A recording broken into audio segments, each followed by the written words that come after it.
Have you ever stayed beside someone for a long time and still felt empty? You listened to them, yielded to them, sacrificed so much just to keep that connection alive, and then one day you realized the one who's been leaving you is you. Not because they were cruel, not because you were weak, but because you kept holding on to something that should have been let go a long time ago. Some relationships don't bind you with chains, but with the fear of losing a part of your identity. Some expectations shrink you a little more each day, yet you keep telling yourself, just hold on a little longer. But you weren't born to keep straining forever. You were born to live truthfully and live again. That's why you must learn how to focus on yourself. Let them go, not because you're cold, but because you're choosing to return to yourself. Not to close your heart, but to open a path back to your soul. In this video, we'll walk through 9 chapters, each one a raw slice of the journey of letting go, without giving up and returning your focus to the only thing you can truly change, yourself. And if you're in a place in your mind where everything feels tangled, if you've ever felt like you're breaking maybe, this is where you begin to rebuild. If you're still breathing, then your journey is not over. You may not know where you're going, but you're still being held not to surrender, but to begin again. Return to yourself, for it is there you will find your shelter. Marcus Aurelius. If these words touch even the smallest part of you, leave a comment so I know you're here. Because sometimes just one message from you could be a small light for someone else, learning how to let go and move on. 1. Why can't we let go? It's not that they're holding on to you, it's that you haven't dared to let go. Some people leave without closing the door. They leave behind a space, not wide enough for you to walk out, but not closed enough for you to forget. And so you stay in that in-between place, caught between a door slightly open and a heart not ready to close. You don't blame them, but you can't leave. You call it love, but is it really? Emma was once a woman like that. She loved with all the tenderness a heart could carry. She didn't demand, didn't complain, didn't walk away first. She waited, she endured. She gave, believing quietly that if she was good enough, he would stay. But the most painful part was, he didn't stay. And even more painful than that, she still couldn't leave. There's something few people say out loud, but everyone has felt. The more hurt we are, the harder it is to let go. Because emotions don't operate on logic. They move through memories, through fears, through unnamed voids. According to attachment theory, those who've experienced abandonment, whether in childhood or through past wounds, often form an anxious attachment style. They don't love simply to love, but as a way to survive. Love becomes a substitute for not being alone, a response to threat of isolation. And when they lose the person they cling to, what they fear most isn't the loss of that person, but the loss of themselves in a space where no one remains. Because for them, being needed is the only way to feel worthy. Beyond that, the human mind is shaped by something very real, the Zeigarnik effect. It's the tendency to fixate on what hasn't been resolved. When you don't get a proper goodbye, a clear explanation, or even a worthy closure for all you've given, your brain holds on to every fragmented piece like it's waiting for someone to finish the story. And so you stay, not because you hope they'll return, but because you can't accept a story that ends without reason. This is where Stoic philosophy speaks, not to harden you, but to help you see yourself clearly. A Stoic doesn't deny emotion. They simply learn not to be ruled by it. They don't reject pain, but train a mind strong enough not to be swept away by it. As Marcus Aurelius reminded himself, you have power over your mind, not outside events. Realize this, and you will find strength. Which means You can't change others. You can't control whether they stay or go, but you can choose how you respond to their leaving. And sometimes, the strongest response is silent release to preserve the part of you still whole. Emma realized this on a perfectly ordinary afternoon. No dramatic event, no incoming message, no one called. But in that silence, she could finally hear herself, not the part of her heart still waiting, but the part that was tired of proving, tired of holding on to something that no longer wanted to be held, tired of forgetting that she had once been whole even before he arrived. She didn't let go because she stopped loving. She let go because she finally learned how to love herself more.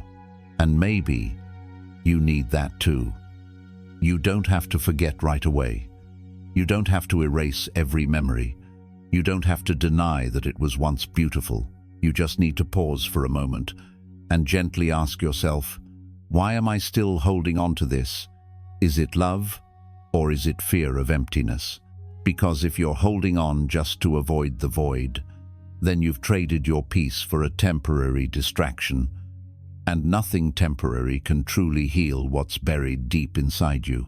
You don't need someone to come back to feel whole.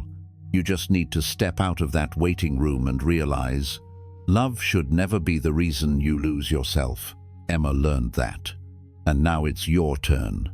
Not by abandoning your emotions, but by choosing to keep what still belongs to you: freedom, peace, and a self no longer bound by what's already gone.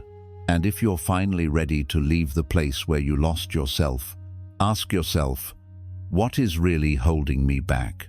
Is it lover? Is it an illusion I named love, just so I wouldn't feel empty?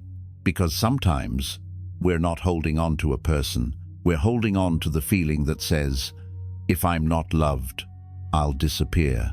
But is that truly the truth? Or just something you were taught to believe? And if you can let go of that belief, you can let go of them. 2. The illusion of attachment and the need to be loved. When you need to be loved, you stop being yourself. Some relationships don't bind us with chains, but with a vague belief that if we're no longer loved, then we no longer exist. No one forbids you from walking away, but you stay. Not because they're holding on to you, but because something inside you still can't release the idea that someone's love is what's keeping you alive. And when the need to be loved becomes a condition for existing, we no longer love like free beings.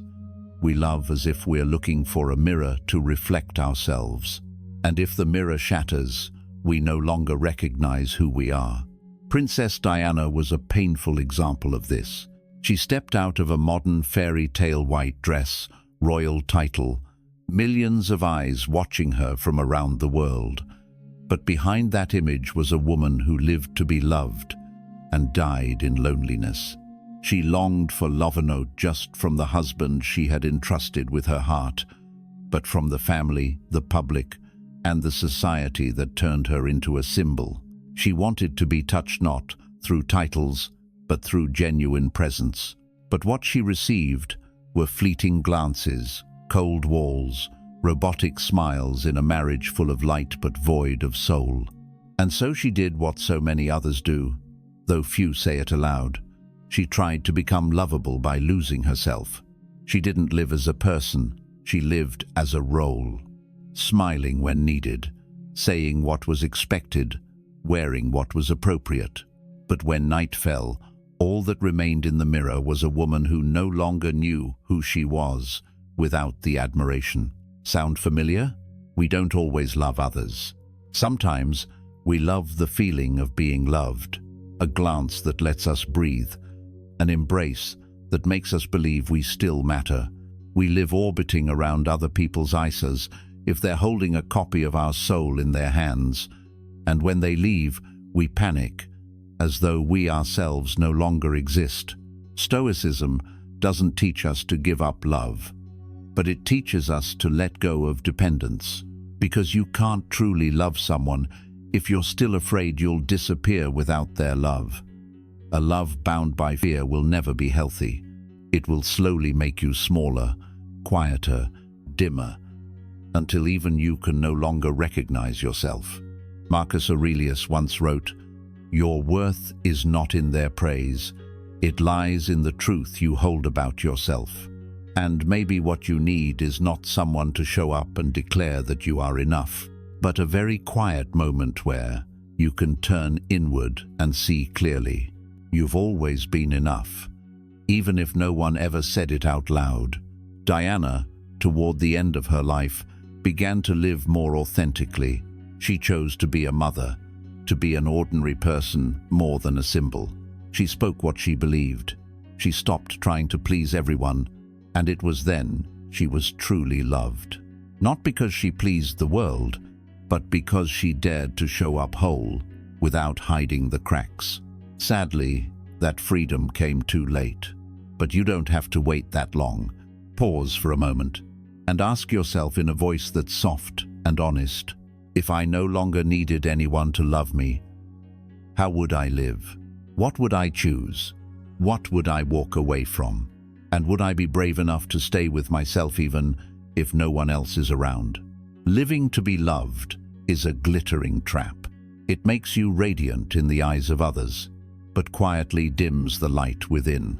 And if you're wondering, do I still have worth if no one loves me? Maybe.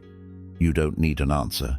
Just be silent long enough to notice there is still something or someone that has loved you long before you ever learn to love yourself. 3. Letting go is not indifference. Choosing peace doesn't mean abandoning someone. It means no longer abandoning yourself. There's a kind of letting go that makes others misunderstand you. They say you're cold. They say you're heartless. They blame you for once being close, then turning away, as if none of it ever mattered. But they don't know how long you've had to fight just to earn that quiet. They weren't there on the nights you stayed silent, not out of indifference, but because there was nothing left to say that wouldn't hurt you further. Letting go is not indifference. Letting go is when you've loved long enough, tried hard enough, forgiven deeply enough, and still realized you're the only one left. And if you stay, you'll have to walk away from yourself. Liam was someone like that. He loved someone who wasn't awful, but not good enough to stay with all the way. The relationship lasted for years, not out of happiness, but out of habit. They stayed together like two people familiar with their roles, one always trying to make things work, and one who no longer wanted to hold on but was too afraid to let go. Liam believed staying was love, that leaving was betrayal, until one day he saw himself in the mirror, tired, resigned, and hollow. He realized he had never walked away from the other person, but he had walked away from himself a long time ago. Letting go, in that moment, was no longer a choice. It was a promise to himself. Stoicism teaches that we cannot control who comes, who stays, who changes, but we can always control the one thing that matters: how we respond in a way that preserves our own worth. Marcus Aurelius once wrote, "Do not let your soul become the property of another." A love that is real should never require you to shrink, go quiet, or forgive endlessly just to earn a trace of recognition. A Stoic doesn't let go out of anger. They let go because they've learned what is no longer worth carrying. Not because the other person is terrible, but because if they keep holding on, they'll no longer be themselves. You don't have to become numb to protect yourself. You just need to be still enough to tell the difference between a passing feeling and a lasting value. It hurts to leave someone, but sometimes the very fact that you don't leave is what's breaking you. Pause for a moment, place your hand over your chest, and gently ask, when was the last time I felt at peace? If the answer isn't tied to the person you're holding on to, then maybe you already have your answer. Liam didn't let go because he stopped loving. He let go because he chose to keep something even more important: his self-respect. He knew he deserved real presenza, a familiar role in a relationship that only existed out of memory. And so do you. Letting go is not abandoning responsibility. It's the courage to stop before endurance turns you into someone you no longer recognize. No one gets to call you heartless if they've never lived the silent battles you've fought every night. You don't owe anyone an explanation. You only need to know. Peace isn't something you find somewhere out there. It begins the moment you stop abandoning yourself. 4. Silence, strongest boundary. Not everyone deserves your explanation. They throw words at you like stones into a still lake. Not because they hate you, but because they want a reaction. They want to see you break. They want to pull you into the same storm that's raging inside them. And if you respond with anger, with justification, with a desperate need to prove you're right, they'll smile. Because at that moment, you've been dragged into the water. But if you remain still, if you let the stone sink without disturbing the surface, then you understand this. Not every noise deserves an echo. Not everyone deserves your explanation. Liam didn't believe that at first. He was the kind of person who always tried to clear things up, to explain things thoroughly, to reason everything to the end as if truth only had value once it was spoken aloud. But after a painful breakup, he realized some people don't want to understand. They just want to keep fighting so they don't have to face the truth. They blame. They dig into your silence. They throw hundreds of questions just to make you question yourself. And the more you speak, the smaller you become. Until one day, Liam stopped answering. Not because he had run out of words, but because he had become calm enough to realize silence isn't surrender. It's a form of freedom, a non-violent refusal, a soft boundary yet one that no one can cross. Epictetus once wrote, "Stop reacting to everything. Respond with peace." That's what Liam began to practice. Instead of reacting right away, he learned to sit with himself, to let the storm inside settle before doing something he'd regret. He realized, silence doesn't kill connection. It only reveals who is deep enough to hear you, even when you're no longer speaking. In a world that glorifies debates, comebacks, and fast reactions, the one who chooses silence is often seen as weak. But true silence is the highest form of self-control, because it requires strength from within. No need to win, no need to convince, no need to explain. Just the presence of a self-respect so steady, it won't trade peace for validation. And if you've ever exploded from a sharp remark, only to feel drained afterward from saying too much, try something else. The pause technique. When someone throws a provocation, don't answer right away. Inhale and leave it there. You can write down what you want to say, but don't send it. Just wait. Sometimes a few minutes, sometimes a night. But you'll see, if the next morning what you wanted to say still feels right, then it's worth saying. If not, you've just saved yourself from a moment that would have cost your dignity. Liam began to practice this as a quiet ritual. He didn't fight, he didn't disappear, he just stopped pouring everything out loud. And strangely enough, once he chose silence, the people who truly cared began to go quiet with him. They didn't push him away, they didn't demand answers. They waited, they listened with their own stillness, and from that, he realized, peace doesn't need noise. It just needs space to exist. You don't have to speak to be understood, and you don't have to be understood to know you have worth. Silence isn't avoidance. It's your way of telling the world, I don't need to win. I just need to remain whole. If you find yourself in any part of these chapters, share your thoughts in the comments, because maybe what you write could help someone else find themselves again. 5. Not every argument needs you to win. You don't have to be right, you just need to be free. Richard Feynman was considered one of the greatest minds of the 20th century, a Nobel-winning physicist, a key figure in the Manhattan Project, and one of the rare scientists who could explain the most complex theories with humor, clarity, and simplicity. But what made him truly remarkable wasn't just his intellect. It was the freedom of his mind, especially in situations where most people would choose to fight to be right. Feynman once said, "I'm not afraid of questions without answers. I'm afraid of answers that can't be questioned." He didn't enjoy arguments for the sake of victory. Even when he knew he could win, he often chose not to engage. Once, during a seminar, after offering a fresh and unconventional idea, he was harshly attacked by another scientist. He didn't argue, he didn't retaliate. He simply smiled and gently asked, "I'm not sure I'm right, but are you sure you can't be wrong?" That wasn't arrogance. It was freedom, the choice to walk away from the fight the ego so desperately craves. We grow up in a world that glorifies winning, where words matter more when they silence others, where you're praised as tough if no one ever gets the last word over you.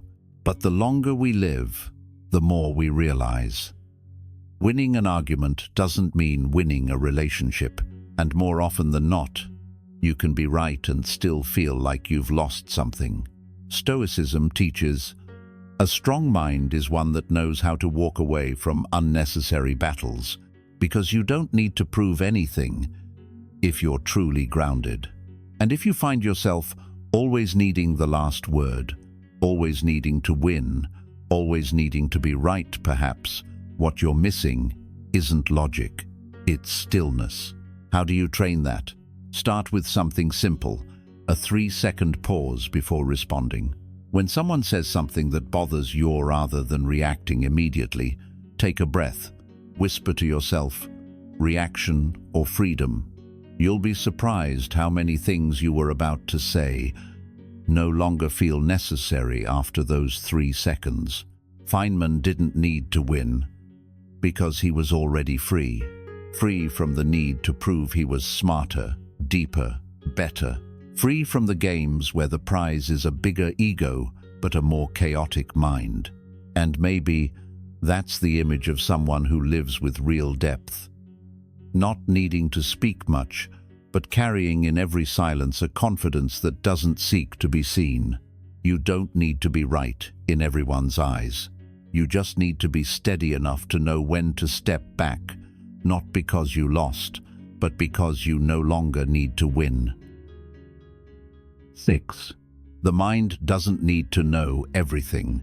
It just needs to let go. The mind is like a glass of water. If you don't pour some out, there will be no room left for peace. There are debates you no longer choose to join, people you no longer try to convince, but there's still a voice in your head that won't stay quiet. After you stop trying to prove yourself to others, a quieter war begins, the one with your own mind, with endless questions, with imagined scenarios that haven't happened, with thoughts looping over and over as if, unless you think them through enough, you'll never be able to control tomorrow. Maya was someone like that. She couldn't stand the feeling of not knowing what people thought of her, not being able to predict what might happen next, not understanding why someone's tone suddenly shifted. She needed to know to feel safe, needed to understand to feel in control, needed to analyze to avoid feeling lost. But in her need to know everything, her mind had no room left for stillness. She read for hours, scrolled endlessly, filled pages with notes, replayed conversations long after they ended. And in all those actions, what she was truly looking for wasn't knowledge, it was certainty. And the more she chased certainty, the more anxious she became. Stoicism doesn't tell you to stop thinking, but it reminds you, not every thought brings peace. Epictetus once said, "Don't try to control what is beyond your reach. It only costs you the power over what you can control." And here's the truth. The more you try to understand everything, the more disconnected you become from living fully in the present. The human mind is like a glass of water. You keep pouring in thoughts, what-ifs, information, fears, and eventually, nothing else fits in, not even peace. Maya realized this one quiet morning when she accidentally knocked over a full glass of water while reading emails. She watched the spill, sighed, and then smiled, not because she regretted the water, but because she realized her mind had been overflowing just like that. From that day on, she began to live a little differently. She stopped trying to answer every question right away, stopped reading everything she stumbled across, stopped overanalyzing people's moods when it wasn't truly necessary. She called it minimalism for the mind, not to empty it, but to let it breathe. You can try that too. Be as selective with what you let into your mind as you are with what you bring into your home. Keep only what makes you deeper, not heavier. And when a question has no answer yet, try setting it down for a while. The real answer often comes only when you stop trying to force it. Your mind doesn't need to know everything. It only needs enough space to live deeply with what is already here. And you, like Maya, don't need to be someone who understands it all. You just need enough stillness to realize not everything you don't understand is something you need to hold on to. And not everything you let go is truly lost. Today, what can you let pass without needing to fully understand it? 7. Imperfect but still yourself. A crack doesn't make you less. It's where the light begins to enter. When you begin letting go of what no longer needs to be held, you create space to see yourself again, not through others' eyes, not through the pressure to be right, to know, to control, but simply through the question, where am I truly living from? And that's when you come face to face with another fear, a deeper one. What if I'm not perfect? What if my cracks make others walk away? Am I still worthy then? Vincent van Gogh carried that fear through nearly his entire life.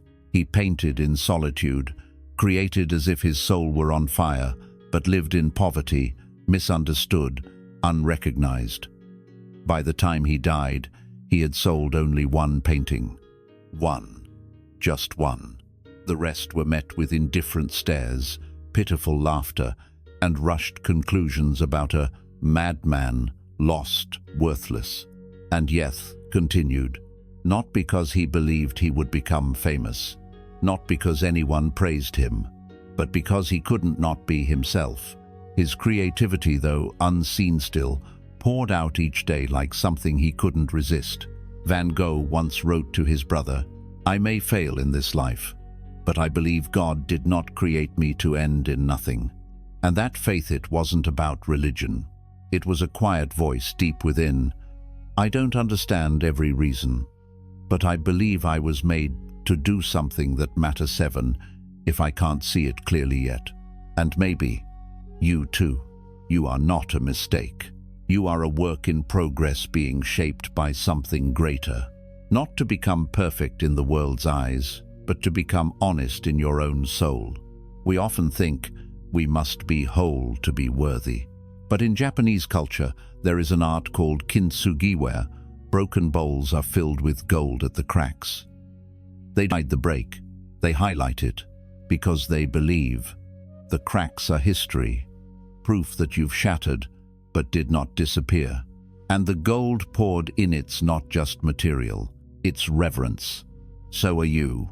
You don't need to hide the parts you once saw as weakness. You don't need to be normal to fit someone else's frame. You don't need to be perfect to deserve love. You only need the courage to hold on to yourself in the middle of mending. And if the world doesn't understand you right now, that's okay. Because like Van Gogh, you were never meant to be an easy interpretation. You were made to live truthfully and shine in a way no one sees coming. Ask yourself, if you no longer had to be the perfect version to be loved, how would you live? What would you dare to create, dare to say, dare to choose? Maybe. The light you carry doesn't need agreement. It only needs a Godor, a presence who still sees you, who's still working in your depths, who never stopped loving you. If you've made it to this chapter, I believe something in you has already shifted. And if you know someone who's stuck where you once were, share this video. It might be the kindest thing you do today. 8. Don't fix others, change yourself. Not everyone is ready to change, but you can change yourself starting today. After you've had the courage to face the cracks inside you, the calm to release the need to be loved, and the steadiness to keep walking without being understood, you'll begin to see the world with different eyes, clearer, deeper, and more tender. Because now, you'll start noticing the pain others haven't named yet, the loops they haven't escaped, the wounds they haven't healed. And if you've walked those roads before, your heart may want to help, to explain, to advise, to do something that pulls them out of their pit. But love, if you're not careful, can quietly become a form of control. When we try to change someone, it's not always because they need saving. Sometimes it's because we can't stand the feeling of helplessness. Elena was one of those people. She loved with logic. She listened with her whole heart, but reacted with blueprints. She entered relationships like entering a renovation project. Observe, analyze, adjust, support, drive change. She read books, studied psychology, practiced therapy techniques, not to become a professional, but to be the best companion she could be. But the harder she tried, the more exhausted she became. Not because the other person resisted, but because they had never invited her into the change. And she had entered fully, with love and expectation. Stoicism once reminded us of something simple. The strong do not force the wind to change direction. They learn how to row steady against it. Elena didn't understand that until her oar began to break. It cracked in arguments she thought were authentic communication. It cracked in sacrifices she believed were unconditional love. It cracked in long nights asking herself, how much more do I have to give? And am I losing myself in the process? Until one day she let go. Not because she stopped loving, but because she finally saw it clearly. She was using love to control an outcome. She stopped speaking, stopped leading, stopped persuading, stopped intervening. She stepped back, and in that deeply human silence, she asked herself, who am I living for and who have I been abandoning? No one answered, but it was that silence that led her home, not to close the door on the other person, but to open a door within herself. If I can't change them, I will train myself to stand strong beside them or walk away with clarity if they choose to stay behind. And, strangely enough, when Elena stopped trying to fix others, she began to heal herself. Not because someone changed, but because she stopped trying to make them change. She learned to live like a rower. No forcing the wind, no bitterness, no extremes. Just rowing steadily in rhythm with herself, and keeping her light close enough so that if anyone ever wanted to return, they could still find the shore. None of us are born to change others. Every person has their own awakening, and you simply being awake to your own life are already a quiet lantern, bright enough for the boat you're rowing. So if today you find yourself clinging to someone who's not ready to grow, can you let go of what you can't control to hold on to what you can train instead? Can you choose to return to be truly present before trying to be a companion? 9. When you focus on yourself, everything begins to shift.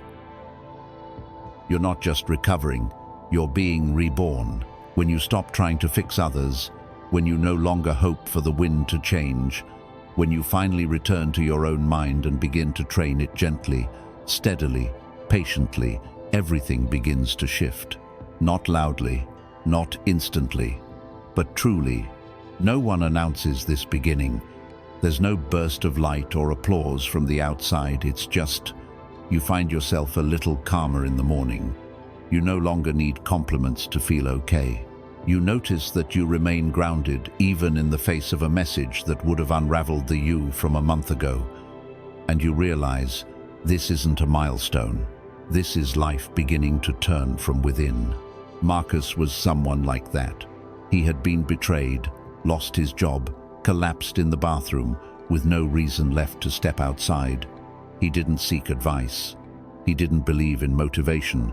He just started with one small act, walking one lap around the block. Not to get stronger, just not to drown. One lap became two. Silence became self-conversation. His questions shifted from, why did everything fall apart, to, what's the first thing I'll rebuild?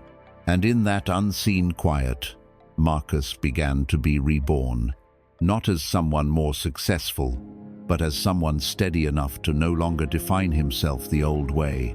Stoicism teaches, no one changes you except you.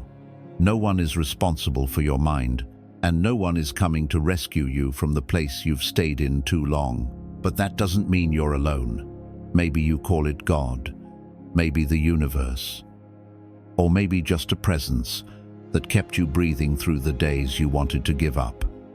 Something or someone that has always waited gently for your return. Never forcing, never leaving, just patient, like the light at the end of day existing even without being noticed. And if you're still breathing, your journey isn't over. You're not late, not lost, not broken. You're simply being reshapetto, become yourself in a deeper, stronger, truer form. Because when you focus on yourself, you're not disconnecting from the world. You're returning to the center. And from that place, everything begins to shift. No declarations, no conclusions. Just a quiet knowing you've changed. And if you know someone who is where you once were, let this video be the gift you pass on. Not to change them right away, just to remind them they're not alone. Some journeys don't begin with a decision, but with a feeling you can't quite name. A long night no one saw. A sigh after the door clicks shut. A moment your footing slips while standing in the middle of a crowd. And you know, without saying a word, I can't keep living like this. No one hears the crack, but you know it well, you're breaking. And it's from that very place, from that weariness, you begin to return. Not to change the world, but to find yourself behind everything you've held together for too long. This journey didn't force you to let go. It didn't ask you to move on right away. It only invited you to pause, to look gently at the place where you've been gripping too tight, to place a hand over your heart and ask, if I no longer need to hold anyone else, am I brave enough to hold on to myself? When you begin to focus on yourself, you don't become better overnight. You simply become more real. And that truth raw, cracked, still unfinished is what brings you back to life. You don't need to be perfect to be loved. No one else gets to define who you are. And no one can change you but you. Maybe you call it God, maybe the universe, maybe something unnamed that kept you breathing through the days you wanted to disappear. Whatever you call it, I believe, you were never abandoned. And if you're still breathing, your journey isn't over. The soul becomes dyed with the color of its repeated thoughts. Marcus Aurelius. So if you've ever felt yourself slowly fading, try coming home, gently, a little at a time. And if you feel like Sharinga's story, a silence, a quiet realization, leave it in the comments. Not so someone will praise your strength, but so someone breaking the way you once broke will know they're not alone. I'll meet you again on another path, not to tell you how to live, but to sit with you in silence and listen.